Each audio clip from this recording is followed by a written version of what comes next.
তুই আমার বিশ্বাস ছিলি। লিখেছেন জান্নাতি আক্তার যারা। পর্ব সংখ্যা ৩। ছাদের মাঝখানে গোল হয়ে বসে আড্ডা জমিয়ে তুলছে রোশনি রাত, আরিশা, আয়রা, আহিন, আলভি। আরাতের বাঁ পাশে রোশনি বসা, ডান পাশে আলভি বসা, আলভির পাশে আরিশা, আরিশার পাশে আহিন, আহিনের পাশে আয়রা, আয়রার পাশে আবার রোশনি। এভাবেই বসে আড্ডায় মগ্ন সবাই। আড্ডা দিলেও আড্ডার মাঝে অমনোযোগী হয়ে আয়রা তার চোখে ছাদের এক কোণার দিকে তাকাচ্ছে বারংবার। তার মন অন্য কিছু নিয়ে চিন্তিত বর্তমান। আর বাকি পাঁচজনের আড্ডার মূল কেন্দ্রবিন্দু হলো আমান আরিশার প্রেম কাহিনী। আলভি আরিশাকে বলে উঠল, আরিশা আপু, তোমার কোনো পিচ্চি ননদ নেই গো? আলভির কথায় সবাই আলভির দিকে তাকালো। আরাত আলভিকে অবাক হয়ে জিজ্ঞাসা করলো, কেন রে আলভি, ঘটনা কি, খুলে বলতো। তুই আমারে রেখে লাইন টাইন মারার চান্সে আছিস নাকি? আলভি সঙ্গে সঙ্গে মুখে হাত দিয়ে তওবা তওবা তওবা আস্তাগফিরুল্লাহ, মায়াবতী তুমি এই কথা কিভাবে বলতে পারলে? তোমাকে ছাড়া আমি কোনোদিন কোনো মেয়েকে লাইন মারার চেষ্টা করছি কখনো? আমার তুমি আমার তুমি আছো না। আলভি কথাটা বলেই মুখে একটু লজ্জাভাব ফুটিয়ে তুলল। আলভির কথায় সবাই চোখ বড় বড় করে তাকালো আলভির দিকে। রোশনি নাক ছিটকে বলল, ওভার অ্যাক্টিং করা বন্ধ কর ডাফার, এবার লাইনে আয়। বল, আরিশা আপুর ননদ থাকলে তোর কি কাজ? আলভি এবার সবাইকে দেখে নিয়ে আহিনের দিকে তাকিয়ে বলতে শুরু করলো, আসলে হয়েছে কি আপুরা, দেখো আমার তো মায়াবতী আছেই, তাই না? সেই জন্য আমি ভাবছি আমার বন্ধু তো কাউকে দরকার, তাই মেয়ের সন্ধান করতেছি। আরিশা আপুর ননদ থাকলে আমার বন্ধু একটু চান্স নিত আর কি। আইন এবার মাথা চাকিয়ে নিজের দিকে আঙুল তাক করে আলভিকে ইশারায় বোঝালো, আমার জন্য। আলভি মাথা নেড়ে একটা কিউট হাসি দিয়ে, তোর জন্য শালা, ওইখানেই দাঁড়া তুই। আহিন কথাটা বলেই নিজের জায়গা থেকে উঠে আলভির দিকে আসতে নিলেই আলভি নিজের জায়গা থেকে উঠে দৌড় দিতে দিতে বলল, এজন্যই বলে কারো উপকার করতে নেই। শালা তোরে অভিশাপ দিলাম, সিঙ্গেল মরবি, তাও মেয়ে জুটবে না তোর কপালে। কথাটা বলে আলভি দৌড় দিল। আহিনও আলভির পেছনে দৌড় দিল আলভিকে ধরতে। দুজনে দুষ্টুমি দেখে একসঙ্গে চারজন হেসে উঠল। হাসতে হাসতে রোশনি আরিশাকে বলে উঠল, আরিশা আপু, তুমি কিন্তু সত্যিই অনেক লাকি আমান ভাইয়ের মতো মানুষ পেয়ে। দেখেছো দেখছো এই কয় মাসে খুব সহজেই সবার সঙ্গে কিভাবে মিশে গেছে। কথাটা বলে রোশনি ছাদের এক কোণার দিকে তাকালো। রোশনি তাকানো দেখে বাকি তিনজনও সেদিকে তাকালো। আমান আর হাবিব একসঙ্গে কি নিয়ে যেন হাসাহাসি করছে। আশিক ছাদের কিনারে বসে সিগারেট টানছে আর ওদের সঙ্গে তাল মেলাচ্ছে। আনাস ফোনে কি যেন টাইপিং করছে। চোখ তার ফোনের স্ক্রিনে। দূর থেকে আয়রা আনাসকে সে প্রথম থেকেই লক্ষ্য করছে। আয়রার মন খুঁজখুঁজ করতেছে আনাস কার সঙ্গে মেসেজ করতেছে এটা জানার জন্য। এদিকে আরিশা আমানের দিকে তাকিয়েই মুচকি একটা হাসি দিয়ে বলল, রে, অনেক ভাগ্যবতী, ওর মতো একজন কেয়ারিং হাজবেন্ড ভাগ্যবতী মেয়েদের কপালেই জোটে। আমান আশিক হাবিব আরিশাদের দিকে আসতে আসতে আমান বলে ওঠে, আমাদের নিয়ে কি কথা হচ্ছে? আমাদের কেউ একটু বলো, আমরা শুনে ধন্য হই। বলো আরিশা, তেমন কিছু না, বসে পড়ো এখন এখানে, আমরা সবাই মিলে আড্ডা দিব। আশিক ভাই তো গিটার সঙ্গে করে নিয়ে আসছে আজকে, কিন্তু গান গাইতে হবে ভাইয়া। হাবিব আমান আশিক ছাদের মেঝেতে বসতে বসতে আশিক বলল, হ্যাঁ গান তো হবেই, তবে আমার গলায় না, আমাদের গলায় তো সবসময় শুনতে থাকো। এখন তোমাদের যে কোনো একজনের গলায় গান গাইতে হবে। আজকে বলো কে গান গাইবে? বলো। রোশনি বলল, ভাইয়া, আয়রা আপুর গলায় গান কখনো শুনেছেন? উহু, না। আরাত বলল, তাহলে তো আপনারা জীবন যুদ্ধে বহুত পিছিয়ে দেখতেছি। আজকে ওর গলায় একটা গান শোনেন, একবার শুনলে আপনাদের মনে হবে আয়রাকে তো আপনাদের টিমের একজন করার দরকার ছিল বহুত আগেই। হায় আফসোস, কেন এই ভুল হয়ে গেল। আয়রা বলল, আচ্ছা বোন, তুই আমার প্রশংসা করছিস নাকি বেইজ্জতি করছিস? একটু যদি খুলে বলতি আমার বুঝতে সুবিধা হতো। আরিশা বলল, আসলেই তো আরাত, তুই আয়রার কণ্ঠ নিয়ে এমনভাবে বর্ণনা দিচ্ছিস মনে হয় আমরা উগান্ডার পাবলিক। আরে রোশনি, আয়রা, তোরা তো আড্ডার সময় টুকিটাকি গান বলতিস, তাহলে আজকে পুরো ক্রেডিট আমার বেচারার বোনটার ওপর দিচ্ছিস কেন? এর চেয়ে সরাসরি বললেই তো পারিস তোরা দুজন গাইবি না, আজকে আয়রাকে গাইতে হবে।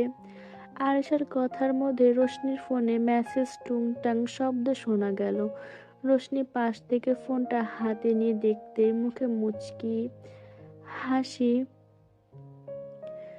ফুটে উঠল। হেই রোশনি রানী। রোশনির reply, how are you? I am fine and you? রোশনির রিপ্লাই, গুড। কি করছো? রোশনির রিপ্লাই, ছাদে সবার সঙ্গে আড্ডা দিচ্ছিলাম। ওকে, ফ্রি হয়ে মেসেজ দিয়ে অপেক্ষায় রইলাম। আরাত রোশনির মুচকি হাসির দিকে তাকিয়ে কিছু একটা ভেবে রোশনির কাঁধে হালকা একটা ধাক্কা দিল। রোশনির ফোন হাতে নিয়ে আরাতের দিকে তাকাতে আরাত মুচকি হেসে ভ্রু নাচালো। সঙ্গে সঙ্গে রোশনির মুচকি হাসি থেকে লজ্জা মিশ্রিত হাসি ফুটে উঠল মুখে। আরিশা একবার দুজনকে ভ্রু কুঁচকে দেখে নিয়ে দুজনকে বলল, তোরা দুজন কি নিয়ে মুচকি মুচকি হাসতেছিস? কিছু না আপু। কথাটা বলেই রোশনি একবার সবাইকে দেখে নিয়ে ফোনটা সাইলেন্ট করে পাশে রাখলো। আমান আরিশাকে বলে উঠল, বাদ দাও তো বউ, আজকে আমার শালিকার গলায় গান হয়ে যাক তাহলে। শালিকা, আমার জন্য একটা গান শুরু করো তো। আমি খুব এক্সাইটেড শালিকার গলায় গান শোনার জন্য। আমানের কথাটা বলে মাথাটা ঘুরিয়ে এবার আনাসকে ডাকলো, এই শালা বাবু, এদিকে আসো, আমাদের আড্ডায় সামিল হও। আসো আসো, আমার শালিকার গলায় গান শুনতে চাইলে আমাদের সঙ্গে জয়েন্ট হও। আনাস ফোনের স্ক্রিন থেকে চোখ উঠিয়ে সবার দিকে তাকাতে আশিক শয়তানি একটা হাসি দিয়ে আনাসকে ডেকে বলল, এই আনাস, এদিকে আয়, আয়রা গান গাইবে, তাড়াতাড়ি এদিকে আয়, না হয়তো পরে কণ্ঠটা মিস করবি। কথাটা বলে আশিক দুজনের হাতে হাই ফাই দিল। আশিকের কথায় আয়রা মুখে একটু লজ্জা লজ্জা ভাব ফুটে উঠেছে। আনাস আশিকের কথায় একবার আয়রার দিকে তাকালো। তাকাতে দুজনে চোখাচোখি হইল। আয়রার লজ্জায় মাথাটা নিচের দিকে করে নিল। আনাস আয়রার লজ্জা মাখা মুখের দিকে তাকিয়ে মুখের বিরক্ত ফুটে উঠল। বিরক্তি হয়ে আবার ফোনের স্ক্রিনে চোখ নিবদ্ধ করে বলে উঠল, নট ইন্টারেস্টেড। আনাসের কথায় আয়রার চোখ ভরা পানি নিয়ে সঙ্গে সঙ্গে নিজের মাথাটা উপরের দিকে তুলে আনাসের দিকে তাকালো। আরিশা আয়রার মনের অবস্থা বুঝতে পেরে বোনের হাতে উপর নিজের হাত রাখলো। হাবিবাসিক আনাসের কথায় আয়রার দিকে মন খারাপ নিয়ে তাকালো একবার। তখনই স্বাভাবিকভাবে আমান বলে উঠল, এই আশিক, শুরু করো। গিটার কই তোমার? ওই তো গিটার, নাও নাও শুরু করো। আশিক মন খারাপ করে গিটারের টুনটান শব্দ তুলতেই আয়রার গলায় শোনা গেল, ইস জওয়ানি মে হামনে ইয়ে ক্যা কর দিয়া।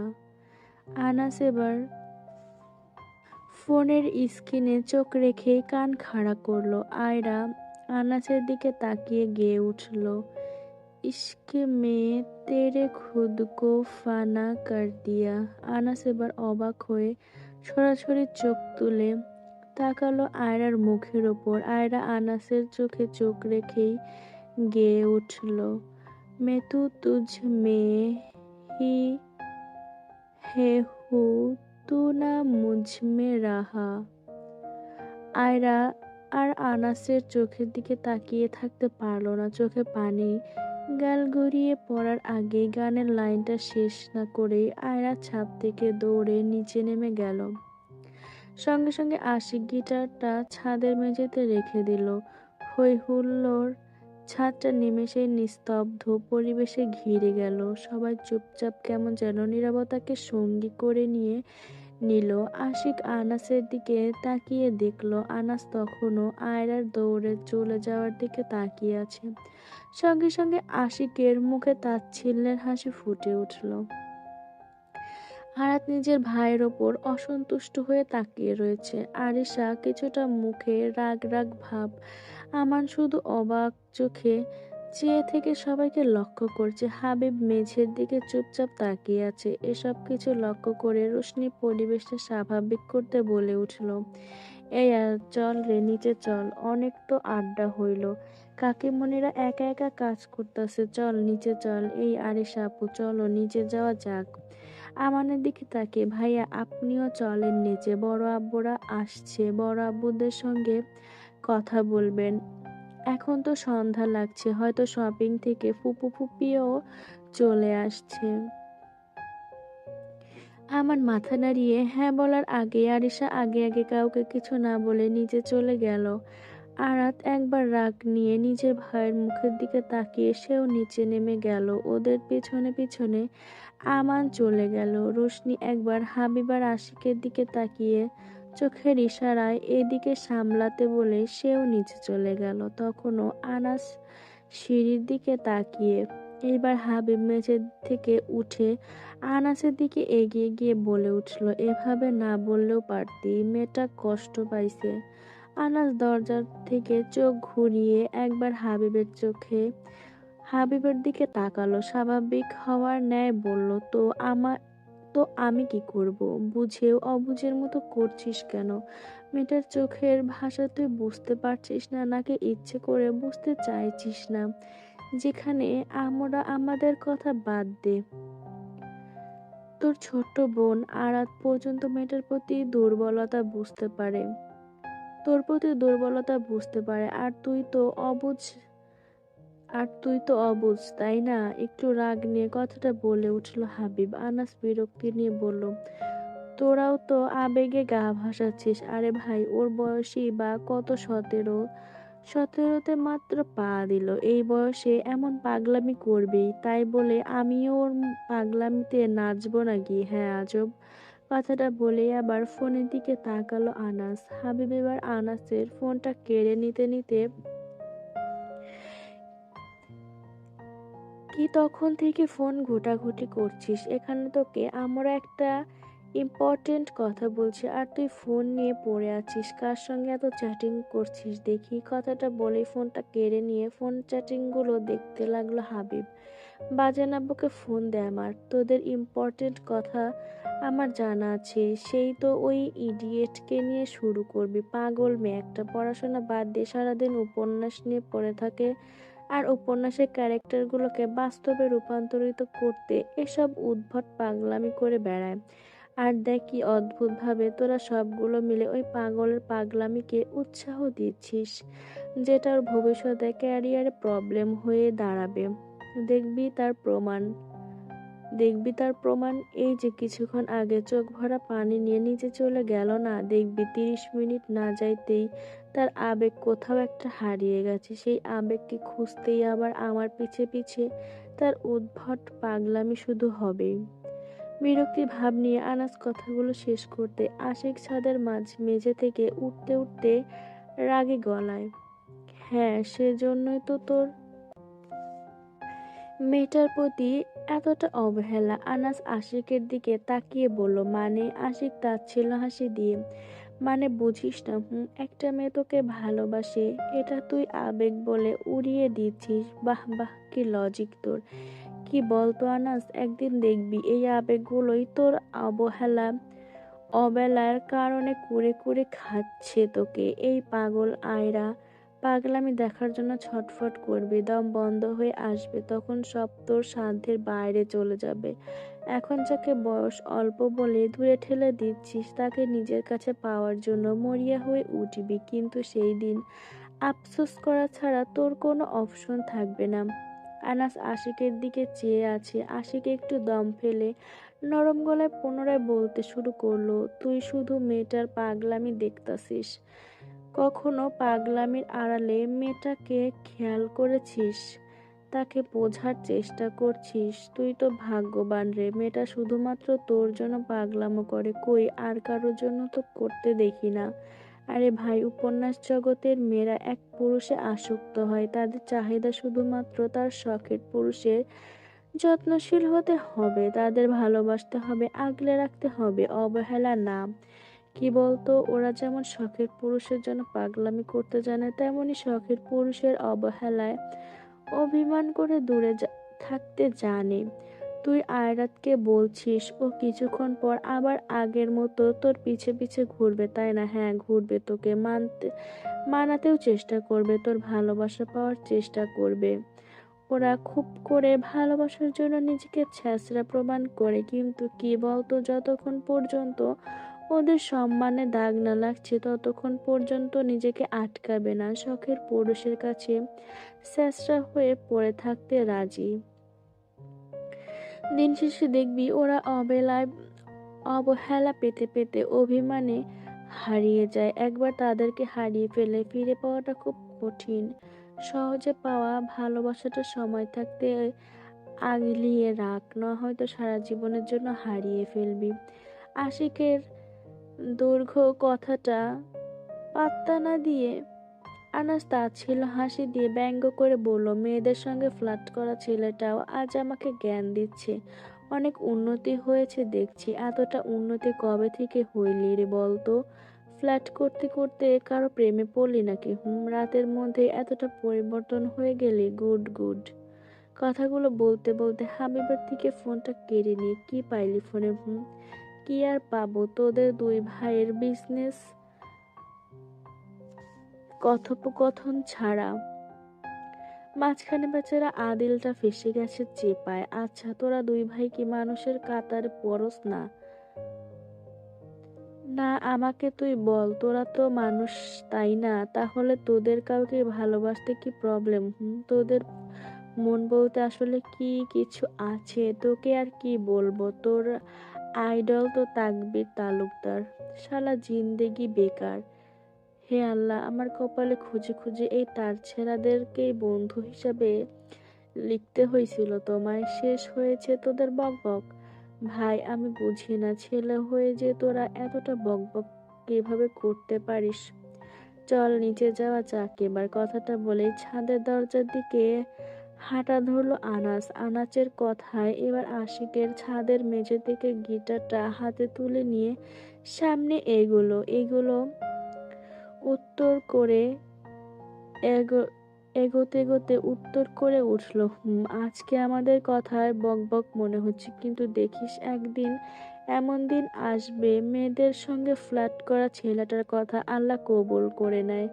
তিনজন ছাদ থেকে সিঁড়ি দিয়ে নামতে নামতে আনাস পুনরায় বলে উঠল, প্রেম ভালোবাসা তোদের কাজ, ভালোবাসাটা ঠিক এই আরিয়ান তালুকদার আনাসের সঙ্গে যায় না, বুঝতে পারছিস? আমি কাউকে বলি নাই আমাকে ভালোবাসতে। যে আমাকে চাইবে তার অবহেলা সহ্য করার ক্ষমতা রাখতে হবে। বাবা, দেখো তো ছেলের ভাব ঢং। আরিশা, আরাত, রোশনি, আমান চারজন নিচে নেমে এসে দেখে আয়রা নেই। আয়রা ছাদ থেকে নেমে কাউকে কিছু না জানিয়ে সোজা নিজেদের বাড়িতে চলে গিয়েছে। আমান আরিশাকে তাড়া দিয়ে বলল, আমি এখন বের হব, চলো মামাদের সঙ্গে দেখা করে আসা যাক। বলে আরাত রোশনির দিকে তাকিয়ে বলে উঠল, তো শালিকারা, আবার দেখা হবে, আজকে আসলাম তাহলে। আমানের কথায় আরাত মনমরা হাসি দিল। রোশনি হেসে বলল, ইনশাল্লাহ ভাইয়া, আবার দেখা হবে, আল্লাহ হাফেজ। আমান হেসে আল্লাহ হাফেজ বলে আরিশাকে নিয়ে প্রথমে আহাত তালুকদার ঘরের দিকে এলো। আরাত রোশনি দুজনে আরাতের রুমের দিকে চলে গেল। আমান আরিশা আহাত তালুকদারের সঙ্গে কথা বলে আদনান তালুকদারের সঙ্গে দেখা করে বের হইতেই আনাস আশিক হাবিবকে সিঁড়ি দিয়ে নিচে নামতে দেখলো। তারপর আরিশার থেকে বিদায় নিয়ে আনাজ সহ চারজন একসঙ্গে বাড়ি থেকে বের হইল আর আরিশা আরাতের রুমের দিকে চলে গেল। সময়টা সন্ধ্যা 7:45 এর। ঘরে ড্রয়িং রুমে সোফাতে বসে আছেন তালুকদার বাড়ির দুই কর্তা, আদনান তালুকদার, আহাদ তালুকদার। আদনান তালুকদার সোফাতে বসে খবরের কাগজে মুখ ডুবাইছে আর আহাদ তালুকদার চাতে চুমুক দিতে দিতে বা হাতে রিমোট দিয়ে টিভি একটার পর একটা চ্যানেল পাল্টাচ্ছে। ঠিক তখনই মেন গেট দিয়ে ঢুকতে দেখা গেল রাহিমা সুলতানাকে, রোশনির আম্মু। রাহিমা সুলতানা ড্রয়িং রুমে এসেই আদনান তালুকদার, আহাদ তালুকদারকে সোফায় বসে থাকতে দেখে সালাম দিলেন। আসসালামু আলাইকুম ওয়া রাহমাতুল্লাহ ওয়া বারাকাতু। আদনান তালুকদার, আহাদ তালুকদার চোখ তুলে একবার সেদিকে তাকিয়ে সালাম নিলেন। ওয়ালাইকুমুসসালাম ওয়া রাহমাতুল্লাহি ওয়া বারাকাতু। রহিমা সুলতানা সালামের উত্তর পেতে ওদিকে এদিকে তাকিয়ে আদিবা তালুকদার, রাবেয়া তালুকদারকে খুঁজতে লাগলো। তখনই আহাদ তালুকদার বলে উঠল, ভাবি সবাই দোতলার রুমে আড্ডা দিচ্ছে, ওখানেই সবাইকে পাবেন। রাহিমা সুলতানা জি ভাইজান বলে দোতলায় চলে যায়। এদিকে আহাদ তালুকদারের মুখে বিরক্তি ফুটে উঠল। টিভিতে দেখার মতো কিছু নেই। আহাদ তালুকদার টিভিটা বন্ধ করে আদনান তালুকদারের দিকে তাকিয়ে বলে উঠল, ভাইয়া আজকে বাড়িতে আরিশাদের সঙ্গে আমান এসেছিল, দেখা হয়েছে তোমার সঙ্গে? আদনান তালুকদার খবরের কাগজ টেবিলে রেখে দিতে দিতে বললেন, দেখা হয়েছে। ছেলেটার ব্যবহার খুব ভালো, অল্প কয়দিনে সবার সঙ্গে সুন্দর মতো মিশে গেছে। ওদের আনুষ্ঠানিক নিয়ে আতিফ আর আনহার সঙ্গে একদিন কথা বলতে হবে। ছেলে তো আর বেকার না, সফল ব্যবসায়ী, তাহলে আর দেরি করার কি প্রয়োজন মেয়েকে তাদের হাতে দিতে? আহাদ তালুকদার ভাইয়ের মুখের দিকে তাকিয়ে বলে উঠলেন, তাহলে আমানের পরিবারকে নিয়ে বসা যাক একদিন। আদনান তালুকদার ছোট্ট করে ভাইকে বলল, তাকবীর কবে দেশে আসবে? আদিলের কাছে ফোন দিয়ে শুনতো।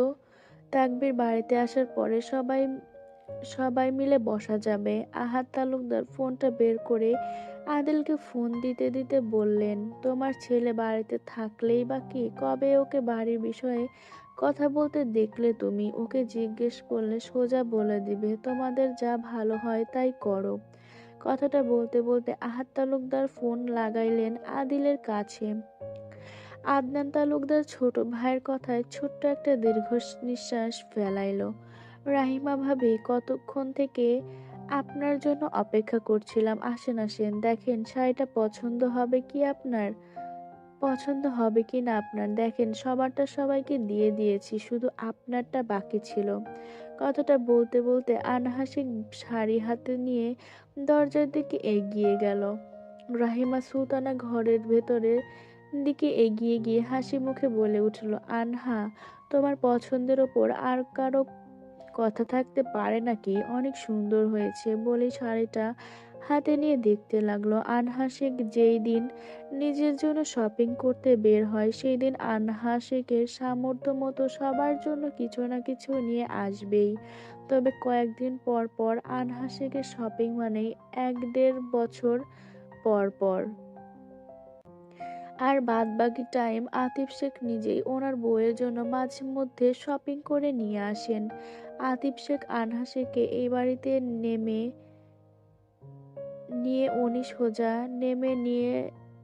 উনি সোজা নিজেদের বাড়িতে গিয়েছে। রাবেয়া তালুকদার আর আদিবা তালুকদার বিছানার উপর থেকে নেমে দাঁড়ালো। রাবেয়া তালুকদার বলে উঠলেন, তোমরা বাড়িতে কি কাজ থাকে? হ্যাঁ, বাড়ির সঙ্গে বাড়ি বলার আগেই এসে হাজির হবে। রাহিমা সুলতানা হেসে উঠলেন, তা আর বলতে, তবে কোনো কাজ ছিল না ভাবি, আপনার ভাইজান ফোন করেছিল, তার সঙ্গে কথা বলতেই সময় চলে গিয়েছে। বিচ্ছুগুলো কই, দেখছি না যে। আদিবা তালুকদার বলল, ওদের শপিং আনহা দিয়েছে, যে যার শপিং নিয়ে ওরা এখন আরাতের রুমে সবগুলো। আনহাসিক তাড়াহুড়ো করে বলে উঠল, ভাবি আমি বের হব, রাত গভীর হয়ে যাচ্ছে। কথাটা বলে আনহাসিক আরিশাকে ডাকতে লাগলেন। আরিশা, আরিশা কই তুমি? বাড়িতে যাবে? আমি বের হব এখন। আম্মু 2 মিনিট ওয়েট করো প্লিজ। আয়াতের রুম থেকে আরিশা চিল্লিয়ে বলল কথাটা। আহিন বলে উঠল, আপু, ফুপি বাড়িতে একাই যাগগা, তুমি থেকে যাও প্লিজ, মজা হচ্ছে তো। আয়রা আপু আয়রা আপু তো সেই বিকাল সন্ধ্যার দিকে চলে গেছে, তুমি অন্তত থেকে যাও, তাহলে রাতে আরাত আপুর কাছে ভূতের গল্প শুনতে পারবে। আরিশা মুচকি হাসি দিয়ে, তোর আরাত আপু ভূতের গল্প আমার জানা আছে ভাই, ওর গল্প তোদের দুজনের জন্য পারফেক্ট। মাঝখান থেকে শুধু তাকে রোশনিটাকে ভুগতে হয়। আমি আয়রা তো বেঁচে আয়রা তো বেঁচে গিয়েছি, না হয়তো রোশনির মতো আমাদেরও দুজনকে ভুগতে হতো। আরাত কিছু আরাত কিছু বলবে তার আগে আরিশা আরাতকে কিছু বলতে না দিয়ে, চল চল, আজকের জন্য আল্লাহ হাফেজ সবগুলোর, আমি যাই, আমার বোনটারে গিয়ে একটু জ্বালাতে হবে, আল্লাহ হাফেজ, আল্লাহ হাফেজ বলে আরিশা রুম থেকে বের হয়ে গেল। এদিকে রোশনি আরিশার কথায় হাসতে শুরু করলো। এবার আরাত রোশনির দিকে রাগী লুক নিয়ে বলল, আরিশা আপু আমার সম্মানের গলা চেপে দিয়ে গেল, আর তুই এটা দেখে হাসতাছোস? দাঁড়া। কথা বলে আরাত রোশনিকে বিছানা ধাক্কা দিয়ে বালিশ দিয়ে মারতে শুরু করলো। রোশনি এবার বলে উঠল, আরিশা আপুর রাগ আমার ওপর তুলছিস কেন ছেমড়ি, সর দূরে সর। বলে রোশনি বিছানায় বসে আরেকটা বালিশ নিয়ে আরাতকে মারতে শুরু করে।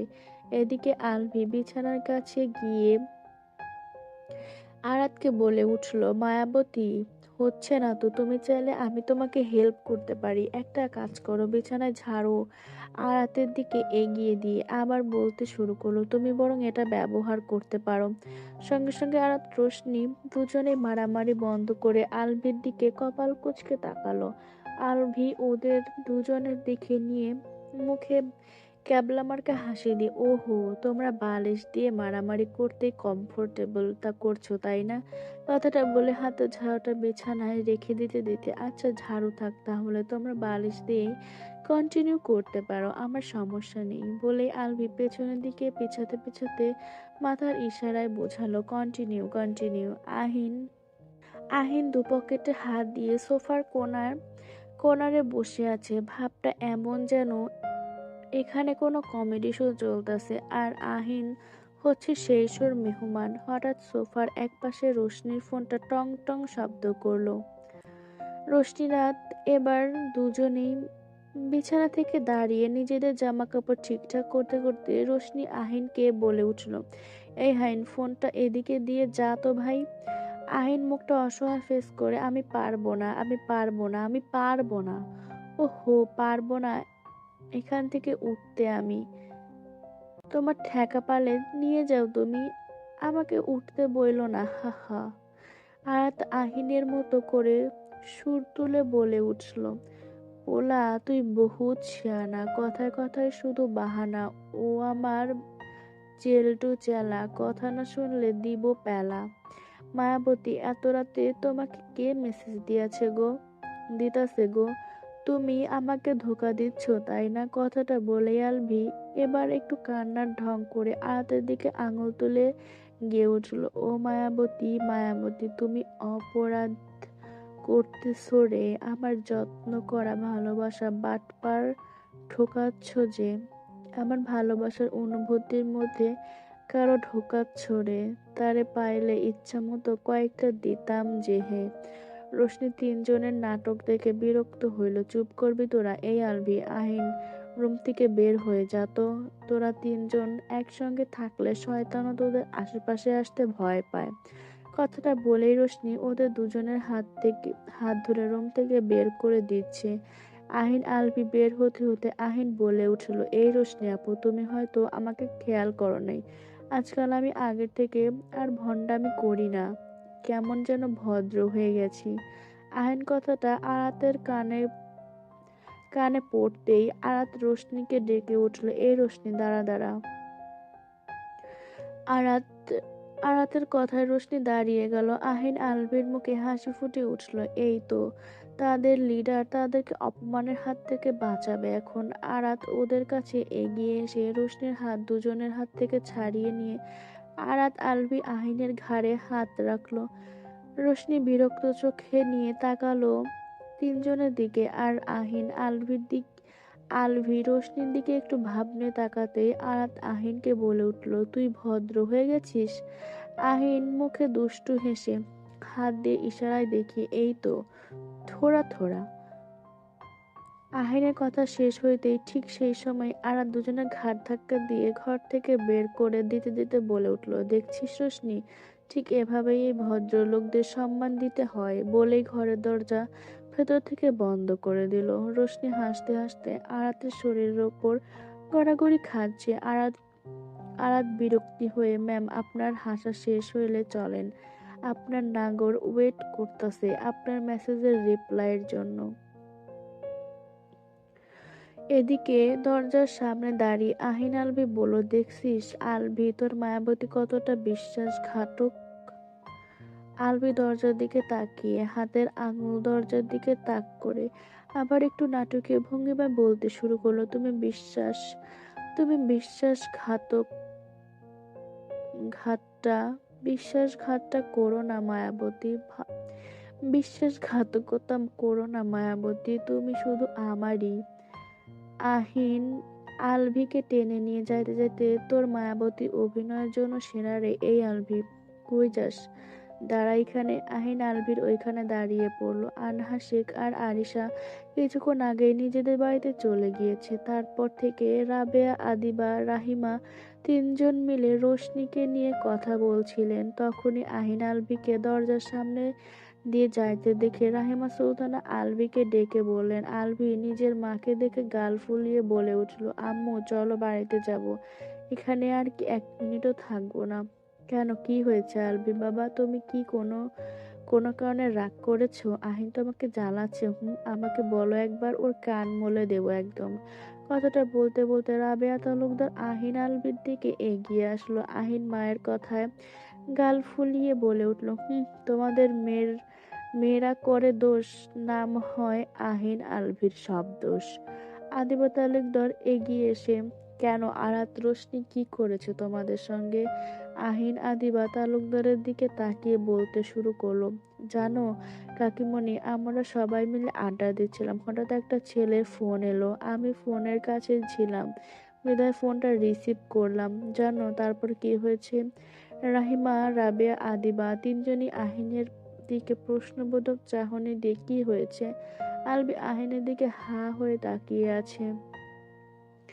কখন এগুলো হইল? হ্যাঁ মানছে, রোশনি আপুর ফোনে মেসেজ আসছে, কিন্তু মেসেজটা ছেলে না মেয়ে ছিল এটাই তো দেখে নাই আহিন। আলভি আহিনের কথায় আহিনকে কনুই দিয়ে গোটা মেরে ইশারায় জানতে চাইল, তুই মিথ্যা বলছিস কেন? আহিন আলভির দিকে তাকিয়ে একটা শয়তানি হাসি দিয়ে চোখ টিপ দিয়ে আবার বলতে শুরু করলো, আমি যখন ফোনটা রিসিভ করলাম সঙ্গে সঙ্গে ফোনের ওপার থেকে একটা ছেলের কণ্ঠ ভেসে এলো। আমি কিছু বলতে যাব সঙ্গে সঙ্গে আরাত আপু আমার হাত থেকে ফোনটা কেড়ে নিয়ে আমাদের দুজনকে রুম থেকে ঘাড় ধাক্কা দিয়ে বের করে দিল। আলভির মুখে একটু রাগ নিয়ে বলে উঠল, একদম মিথ্যা বলবি না আমার মায়াবতীর নামে। মায়াবতী কিছু করে নাই, সব দোষ ওই শাকচুন্নির। ওটা মায়াবতীর ফোন ছিল না, শাকচুন্নির ফোন ছিল।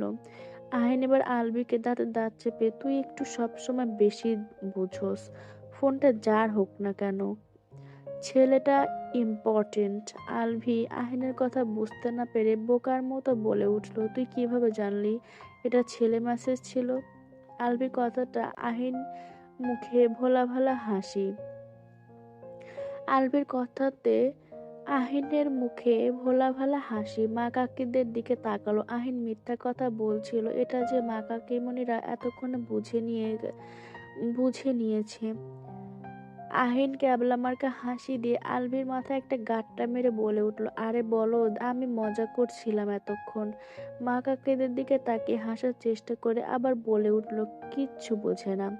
কথাটা বলে আইন এক প্রকার ওখান থেকে পালিয়ে গেল। এখানে থাকলে নিশ্চিত মায়ের হাতে কান মলার বদলে থাপ্পড় পড়তো গালে। রাবেয়া তালুকদার আহিনের চলে যাওয়ার দিকে তাকিয়ে বললেন, ফাজিল একটা।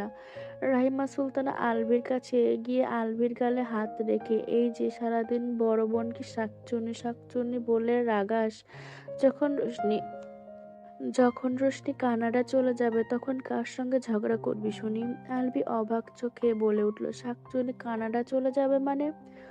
তোর বাবা রোশনিকে কানাডা ইউনিভার্সিটিতে পড়াবে, এজন্য রোশনিকে তোর বাবার কাছে নিয়ে যাইতে চাইছে। কিন্তু রাহিমা সুলতানা নিজের পুরো কথা শেষ করার আগে আলবি মন খারাপ করে বলে উঠল, তাহলে আমার মায়াবতীর কি হবে? আমার মায়াবতী থাকতে পারবে না শাকচুন্নিকে ছাড়া। দেখো, শাকচুন্নিও মায়াবতীকে ছাড়া ওই দূরে অচেনা দেশে যাইবে না। আদিবা তালুকদার উদাসী হয়ে বললেন, সত্যি আমিও এটাই ভাবছি। রোশনি রাত আলাদা হবে? কখনো না। রোশনি তো আরাতকে রেখে যাবেই না। ওরা ছোট্ট থেকে কখনো আলাদা থাকে নাই। সেখানে তো দূর দেশ। রাহিমা সুলতানা চিন্তিত মুখে, আমিও এটা নিয়ে টেনশন করতেছি ভাবি। আপনার ভাইজান আমাকে বেশ কিছুদিন আগে কথাটা বলেছিল। রোশনি এসএসসি দেওয়ার পর কানাডা ইউনিভার্সিটিতে পড়াশোনার কথা, কিন্তু আমি কাউকে কিছু বলি নাই। ভাবছি এই বিষয়ে এসএসসি শেষ হইলে বলবো। এখন তো এসএসসি শেষ, কলেজ শুরু করতে হবে। এজন্য আজকে আপনার ভাইজান ফোন করে কথাটা রোশনিকে জানাতে বললো। সঙ্গে এটাও বললো, রোশনি কানাডা যাওয়ার পর আমাদেরও যাওয়া আসা যাওয়া আসা চলতেই থাকবে। কিন্তু রোশনি তো রাজি হবে না আরাতকে ছেড়ে দূর দেশে যাইতে। এবার কি করব বলেন তো ভাবি? আদিবা তালুকদার, আমি তো মেনে নিতে পারছি না মেয়েটা আমাদের ছেড়ে ওই দূরদেশে পড়ে থাকবে পড়াশোনার জন্য। কেন, বাংলাদেশে কি কলেজ ভার্সিটির অভাব পড়ছে নাকি? রোশনিকে এত দূরে পড়াশোনা করার জন্য পাঠাতে হবে? ভাইজান নিজেই তো ঠিক মতো দেশে থাকে না, বিজনেসের জন্য কানাডায় পড়ে থাকে। তো রোশনিকে পড়াশোনার জন্য নিয়ে গিয়ে আস্তে আস্তে আপনারাও সেটেল হয়ে যাওয়ার সিদ্ধান্ত নিয়ে রাখেন নাই তো ভাবি? রাহিমা সুলতানা, না না ভাবি, আমরা শুধু যাওয়া আসা করব। আপনার ভাইজান বাংলাদেশে সেটেল হওয়ার চিন্তা ভাবনা করছে। আর মাত্র 2 বছর, তাহলে ওদিকে সব সামলে নিয়ে বাংলাদেশে একেবারে সেটেল হবে। এতদিনে আমাদের যাতায়াত চলতেই থাকবে কানাডায়। রোশনিও কমফোর্টেবল হয়ে যাবে। আলভি মায়ের কথায় বলে ওঠে, আম্মু তোমরা দেখি কত কিছু ভেবে ফেলাইছো শাকচুন্নিকে না জানিয়ে। দেখো গিয়ে শাকচুন্নি মায়াবতীকে ছেড়ে কোথাও যাইতে রাজি হবে কিনা। বলতে বলতে আলভি নিজেদের বাড়ির দিকে চলে গেল। রাবেয়া, আদিবা, রাহিমা তিনজনই চিন্তিত মুখ করে দাঁড়িয়ে থাকলেন কিছুক্ষণ। রাবেয়া তালুকদার বলে উঠলেন, আগে রোশনির সঙ্গে কথা বলা যাক। রাহিমা সুলতানা মাথা ঝাঁকিয়ে হুম বলে উনি তালুকদার বাড়ি থেকে বের হয়ে নিজেদের বাড়িতে চলে গেলেন। পুরো রুম জুড়ে অন্ধকার নীরবতায় ঘেরা। চাঁদের সৌন্দর্য যেন খোলা জানালা দিয়ে অন্ধকার নীরবতা রুমটা উকি দিয়ে যাচ্ছে বারংবার। খোলা জানালার পাশে থেকে কারো প্রেম কথনে গুনগুন আওয়াজটাও অন্ধকার রুমটায় প্রতিধ্বনি হয়ে বাড়ি খেয়ে যাচ্ছে বারে বারে। সেদিকে তার কোনো খেয়াল নেই। সে তো জানালার পাশে রুমের মেঝেতে বসে চুপিসারে প্রেম কথনে মগ্ন। ফোনের ওপাশে থেকে একটা ছেলের ঠান্ডা কণ্ঠ ভেসে এলো। ভয়েসটা রোশনির কানে যেন এক ধরনের মাদকতার মতো নেশা ধরে দিল। ম্যাম, আপনার ফোনের আশায় কতক্ষণ ওয়েট করতেছি। এই খেয়াল আছে কি আপনার? রোশনি উত্তর না করে কেমন যেন ঘোর ঘোর চোখে জানালা দিয়ে বাহিরে তাকিয়ে আছে। ম্যাম, আমাকে কি শুনতে পারছেন? হ্যালো ম্যাম, এই যে রোশনি রানী। রোশনি এবার থতমত গলায়, হ্যাঁ মানে পার্থ, আপনি কি কিছু বলছিলেন? কই হারিয়ে যান রোশনি রানী। আমার খেয়ালে নাকি? কথাটা বলে দুষ্টুমাখা হাসলো পার্থ চৌধুরী। আপনার ভয়েসের নেশায় তো অনেক আগেই হারিয়ে গেছি পার্থ চৌধুরী। ওহ তাই নাকি? আজকে দেখছি আমার রোশনি রানের রোমান্টিক মুডে অনেক মিস করছেন বুঝি। এবার রোশনি হয়তো কিছুটা লজ্জা পেল। সত্যিই তো মিস করতেছে রোশনি তার পার্থকে। এটা কি মুখে বলা যায় নাকি? রোশনির লজ্জা মিশ্রণ মুখ নিয়ে পার্থর কথায় নীরবতার পালন করলো। পার্থ রোশনির জবাব না পেয়ে মুচকি হেসে বলে উঠল, হ্যাঁ আমি তাহলে ঠিক ধরেছি। ম্যাম তাহলে সত্যি আমাকে মিস করতেছে। রোশনি মুচকি হাসি দিয়ে এবার ছোট্ট করে বলে উঠল, পার্থ দুষ্টুমি হাসি দিয়ে পুনরায় বলল, তাহলে কানাডায় চলে আসেন ম্যাম। রোশনির লজ্জাটা নিমেষেই মন খারাপের রূপ নিল। সত্যি তো পার্থর সঙ্গে দেখা করতে হইলে আরাতকে ছাড়া তাকে ওই দূরে কানাডা যাইতে হবে। কিন্তু আরাতকে ছেড়ে রোশনি ওই দূরে কিন্তু আরাতকে ছেড়ে রোশনি যাবে কিভাবে? রোশনি যে আরাতকে ছাড়া চলবেই না। আমার পার্থকে সামনাসামনি এক নজর দেখার লোভও হচ্ছে। একদিকে আরাত আর একদিকে পার্থ। রোশনির কোনটা বেছে নেবে, বন্ধুত্ব নাকি ভালোবাসা? কথাগুলো ভাবতে ভাবতে রোশনির মন খারাপ নিয়ে পার্থ আল্লাহ হাফেজ বলে ফোনটা রেখে দিল। পার্থর ফোনটা রেখে দিয়ে রোশনি জানালার পাশে বসা অবস্থায় মুখটা হাঁটুর উপরে রেখে নিজের ভাবনায় ডুব দিল।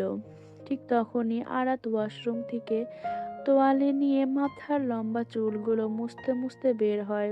রোশনিকে জানালার দিকে তাকিয়ে থাকতে দেখে আরাত রোশনির দিকে এগিয়ে গিয়ে, কি এত ভাবছিস? রোশনি মাথাটা উপরে তুলে দেখে আরাত ওর দিকে জিজ্ঞাসু দৃষ্টিতে চেয়ে আছে। রোশনি এবার মাথাটা নিচের দিকে করে বলে ওঠে, বুঝতে পারছি না রে, আমার কি করা উচিত? আরাত রোশনির কাছে বসে পড়ল, তারপর রোশনির কথায় বলে ওঠে, আমি তোকে প্রথমে পার্থর বিষয়ে সাবধান করছিলাম, এখন দেখ তোর হয় কি ভালো মনে হয়। কিন্তু বিশ্বাস কর রোশনি, তোকে ছাড়া ভালো থাকবো না রে। তুই আমার থেকে দূরে চলে যাবি, এই কথাটা ভাবলেই কেমন যেন দম বন্ধ বন্ধ লাগে। সত্যি দূরে যাবি আমাকে ছেড়ে? তোর কষ্ট হবে না?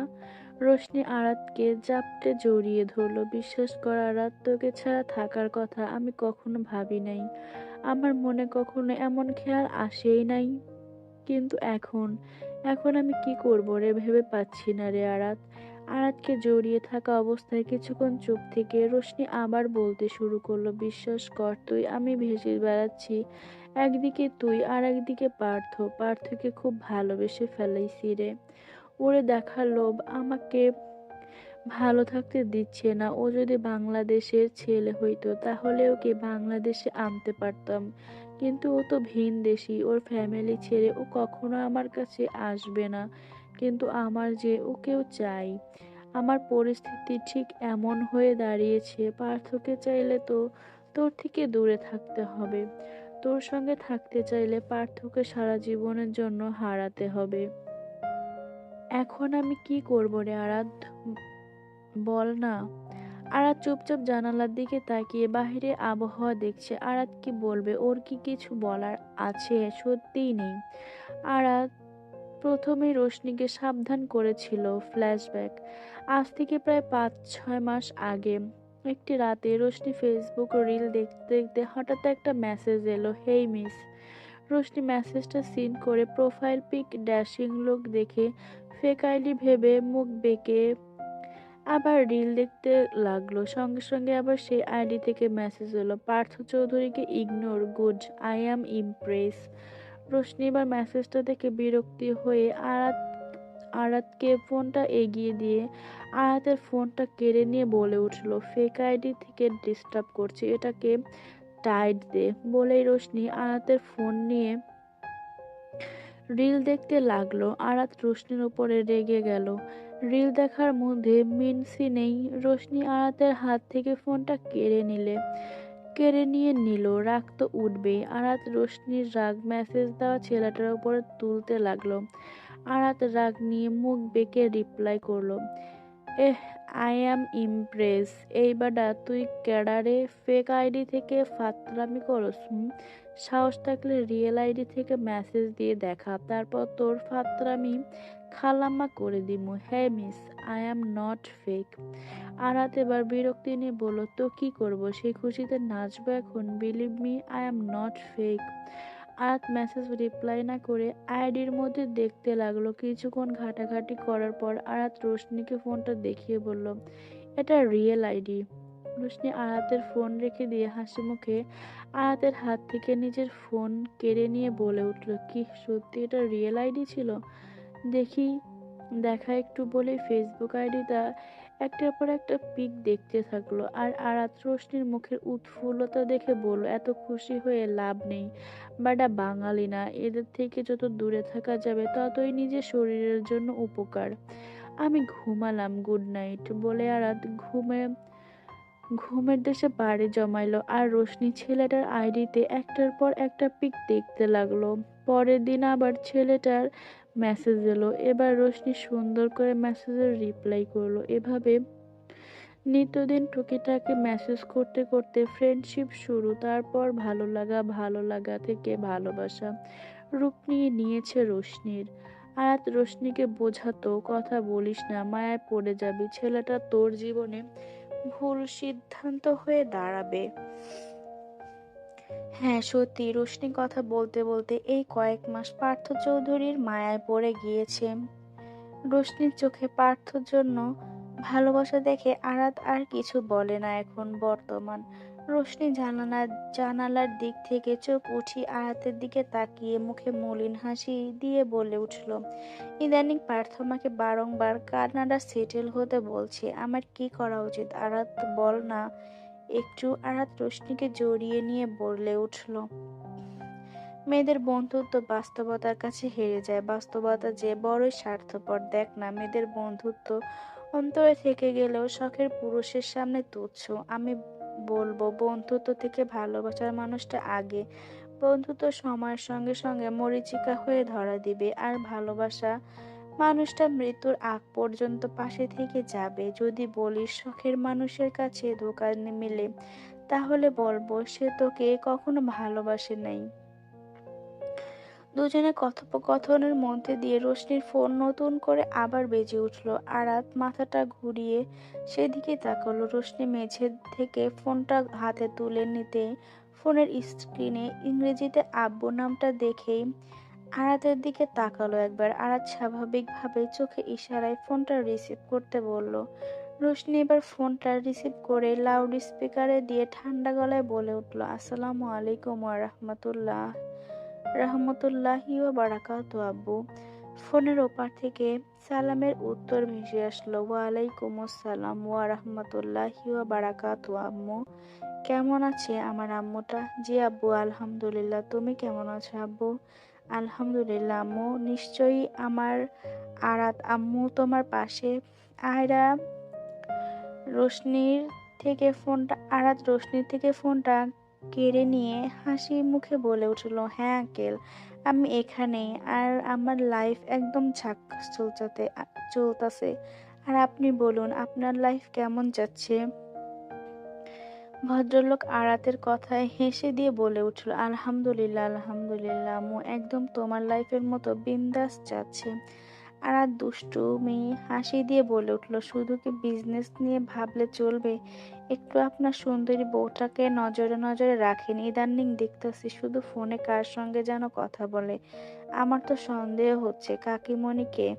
আরাতের দুষ্টুমাকে কথা শুনতেই ওপাশের ভদ্রলোক শব্দ করে হেসে উঠলেন।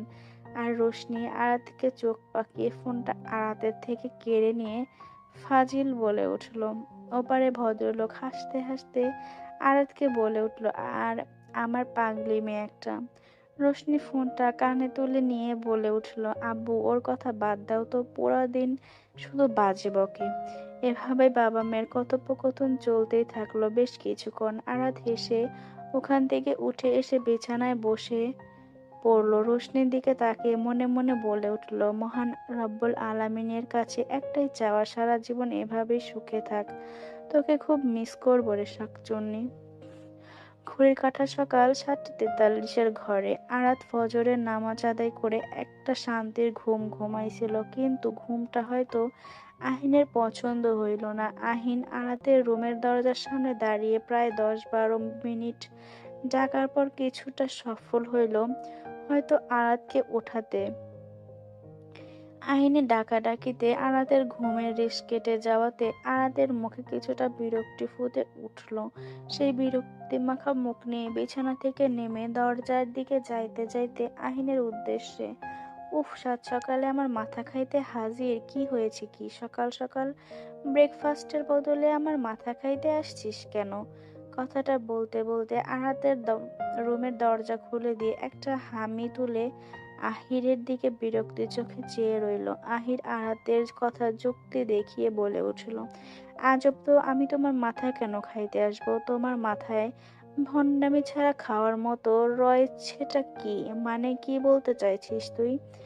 বলছি, তোমার ওই ভণ্ড মাথা খাওয়ার জন্য তোমার দরজার সামনে আমার মূল্যবান সময় ব্যয় করব নাকি? এই আহিন, তুই কিন্তু বড় বোনের সঙ্গে বেয়াদবি করছিস। বেশি বাজে না বকে আসল কথায় আয়, এখন বল কি চাই? কাকিমণি তোমাকে আধা ঘন্টা ডাকার পরে হাতে ঝাড়ু নিয়ে তোমার রুমের দিকে আসতেছিল। আমি কাকিমণিকে এভাবে আসতে দেখে কাকিমণিকে বললাম আমি তোমাকে ঘুম থেকে ডেকে ওঠাচ্ছি। তোমাকে সকাল সকাল ঝাড়ু পিটানির হাত থেকে রক্ষা করলাম, আর প্রতিদিন তুমি এত হ্যান্ডসাম ছেলেটাকে বেয়াদব বলে দিলে আপু। আহিন মুখটা একটু দুঃখী দুঃখী করে কথাগুলো বলার মধ্যে আলবি আরাতের রুমের দিকে এগিয়ে আসতে আসতে বলে উঠল, মায়াবতী, তোমাকে আমরা রাতেই হাড়ে হাড়ে চিনে ফেলেছি। তুমি আমাদের দুজনকে ঘাড় ধাক্কা দিয়ে বের করে দিয়েছো। আমাদের দুজনকে ওই শাকচুন্নির সামনে হালকা করে অপমান করেছো। আরাত আলভির দিকে তাকিয়ে একটা শয়তানি হাসি দিয়ে বলে উঠল, ও আচ্ছা, অপমান অপমানটা হালকা হয়েছে তাই না? আচ্ছা ঠিক আছে, নেক্সট টাইম তোমাদের অপমান চূড়ান্ত পর্যায়ে নিয়ে যাবনি। এবার এখান থেকে বিদায় হ, আমি ফ্রেশ হব। কথাটা বলেই আরাত রুমের ভেতরে চলে গেল ফ্রেশ হতে, আর আহিন আরাতের কথায় মুখ বাঁকিয়ে নিজের দিকে চলে গেল আলভিকে সঙ্গে নিয়ে।